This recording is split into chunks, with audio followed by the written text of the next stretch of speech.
Having grown up in Armagh, like most local children, I had heard the resident ghost story of the terrible Green Lady. The old house on Vicar's Hill that housed her spirit in a green bottle, bricked up and hidden in one of the windows, always gave me chills. The story itself was somewhat vague, however. As with all Irish stories from the past, so much had been added and so much forgotten that two matching versions of the tale were a rare find. Beginning with my most interesting and least reliable sources, namely the people of Armagh, I find that rumors of an exorcism, a blinded priest, a serial child killer, and a hanging conviction all provide various discrepancies in the tale. The younger generation seems to talk about a painting whose eyes follow people around the room, while the older generation remembers stories about a priest who, on looking through the keyhole into the house, lost the sight in his eye. The bare bones of the story seem to be that the Green Lady was a child killer, whose soul was captured in a usually green bottle, and hidden in a bricked-up window in her old house on Vicar's Hill.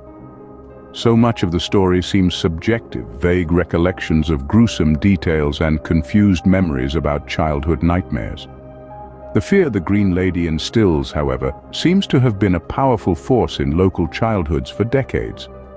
Children relished the opportunity to frighten one another with the ghost story, despite the uncertainty surrounding the Green Lady's ghost, making her consistent absence of identity all the more conspicuous. In reality, the Green Lady bore no resemblance to a hag-like figure.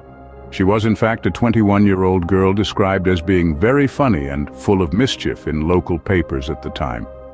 She lived on Vicar's Hill, and in 1888 was accused of drowning a 4-year-old girl from Callan Street while the girl was in her care. The story of the young woman, Belina Pryor, her trial and ultimate fate are filled much more with tragedy than with horror, and peeling away the fiction reveals an equally disturbing and fascinating truth. The death of Belina's father several years previously had left her somewhat altered. She is reported to have been prone to fainting fits and had a tendency to appear paralyzed when shocked. A strained relationship with her mother, who wanted her to go on the stage, had resulted in problems at home and led Belina to make arrangements to move out. Other than that, Miss Pryor had seemed a girl of a kindly nature, often spending all of her pocket money on the children of the poor. On the 27th of March, 1888, a young child named Annie Slavin was found drowned in the boiler, having been left alone with Belina. The confusion that followed seems to have been the source of the case's mystery. Belina presumably left the child in the boiler, where she drowned in 12 inches of cool water. Suffering from shock, Belina had once again been paralyzed and was unable to help the child. She then went to her sister in the parlor for help, claiming in the same minute, "Run down, I did not do it," and the next, "I did do it." Belina's reaction to the accident, her lack of sense and abnormal eyes in the direction of an insane mind, led doctors Gray and Palmer to the conclusion that she was suffering from hysteria.